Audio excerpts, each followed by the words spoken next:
नमस्कार दोस्तों, target with PS Parihar channel में आपका स्वागत है और मैं हूं पीएस परिहार।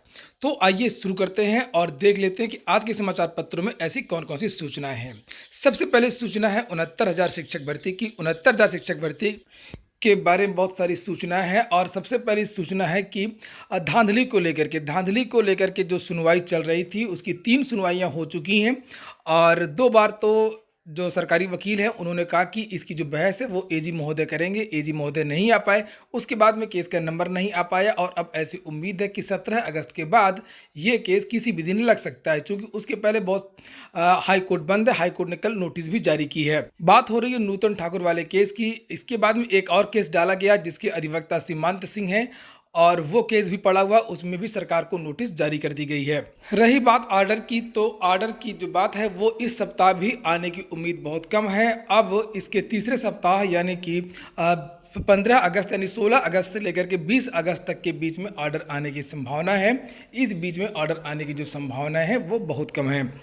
69,000 शिक्षक भर्ती। कुछ और भी सूचना है। लिखा, स्कूल प्रबंधक समेत सभी आरोपी होंगे भगोड़ा घोषित। 69,000 सहायक शिक्षक भर्ती में वांटेड स्कूल प्रबंधक चंद्रमा यादव समेत अन्य के खिलाफ गैर जमानती वारंट लेने के बाद अब एसटीएफ उन्हें भगोड़ा घोषित कराने में लगी है। कोर्ट खुलते ही कार्रवाई की जाएगी और उन पर इनाम घोषित कराया जाएगा। इस दौरान अगर उनकी गिरफ्तारी नहीं हुई तो पुलिस कोर्ट के आदेश पर उनके घरों की कुर्की करेगी। 69,000 शिक्षक भर्ती में फर्जीवाड़ा करने वाले आरोपियों में स्कूल प्रबंधक चंद्रमा यादव, प्रतापगढ़ का दुर्गेश, भदोही के मायापति दुबे और डॉक्टर कृष्णलाल पटेल के रिश्तेदार समेत 7 आरोपियों की गिरफ्तारी बाकी है। एसटीएफ ने शनिवार को ही अभ्यर्थी बलवंत पटेल को गिरफ्तार करके जेल भेजा है।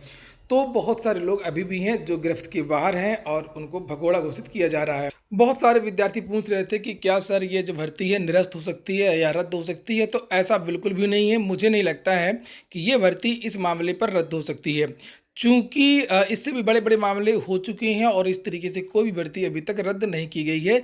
चाहे वो जो 72,000 शिक्षक भर्ती आई थी 2011 में, उसमें बहुत सारी धांधली हुई थी, सीटी हुई पकड़ी गई थी और बहुत सारे अधिकारी जेल गए थे।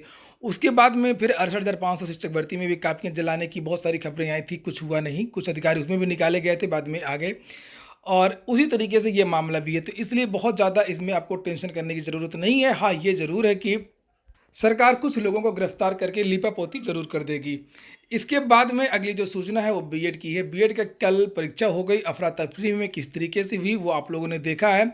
लगभग 83% विद्यार्थियों ने ये परीक्षा दी है। 17% विद्यार्थियों ने परीक्षा छोड़ दी थी। यहाँ पर लिखा हुआ, कैरियर और कोरोना की लड़ाई के बीच में 84% की भागीदारी। बीएड प्रवेश परीक्षा के दौरान मिले 3 बुखार पीड़ित, अलग बैठकर दी परीक्षा। दोस्तों, आज भी मैं एक क्वेश्चन पूछूंगा करंट अफेयर का। अगर आप लोग बता देंगे तो आपको target with PS Parihar app का 1 महीने का सब्सक्रिप्शन मुफ्त मिलेगा। एक्टिवेशन की आपकी ईमेल आईडी में भेज दी जाएगी। अपनी ईमेल आईडी भी बताएं, उत्तर भी बताएं और ये भी बताएं किस चीज़ की तैयारी कर रहे हैं। नीचे लिखा कि एक तरफ कैरियर और दूसरी ओर तेजी से फैल रहा कोरोना संक्रमण। ज्यादातर अभ्यर्थियों ने इनमें से कैरियर को चुना और रविवार को बीएड प्रवेश परीक्षा में 84% अभ्यर्थी उपस्थित हुए।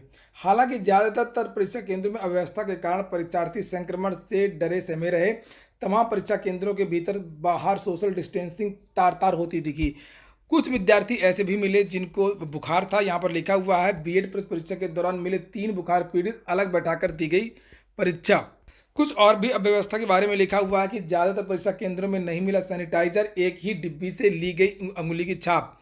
पहले ये कहा गया था सबको अलग अलग स्टाम्प दिया जाएगा, लेकिन ऐसा नहीं हुआ। लिखा, परीक्षा से पहले ये दावा किया गया था कि उपस्थित पंजिका पर अभ्यर्थी की अंगुली की छाप लेने के लिए अलग अलग छोटी डिब्बियों की व्यवस्था की जाएगी, लेकिन केपी गर्ल्स इंटर कॉलेज समेत ज़्यादातर परीक्षा केंद्रों में ऐसी कोई व्यवस्था नहीं की गई। एक ही डिब्बी से सभी अभ्यर्थियों की उंगली की छाप ली गई हो।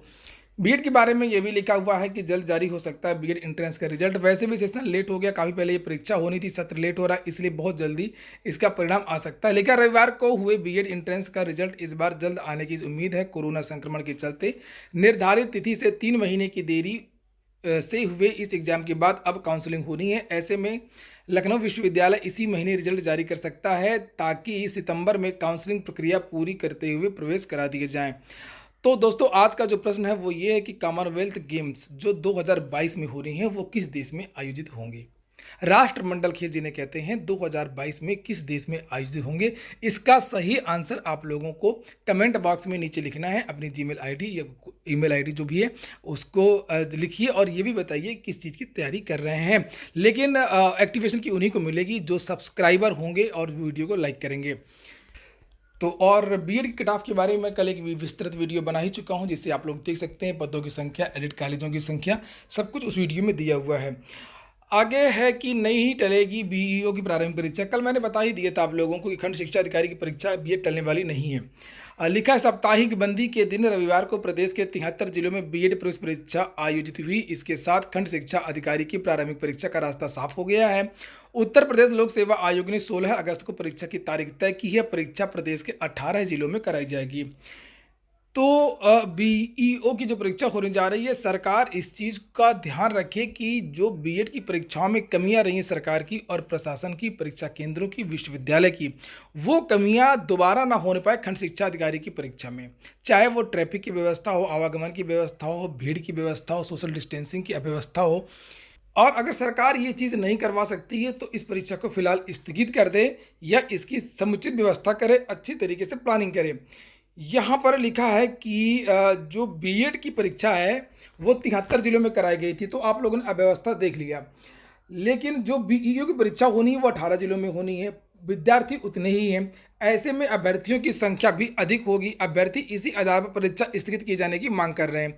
उधर आयोग इस बात का इंतजार कर रहा है कि बीएड प्रवेश परीक्षा होती है या नहीं होती है। कोरोना संक्रमण के बीच में बीएड प्रवेश परीक्षा का आयोजन करा लिया है और ऐसे में आयोग के लिए 16 अगस्त को प्रस्तावित खंड शिक्षा अधिकारी प्रारंभिक परीक्षा का रास्ता अब साफ हो गया है।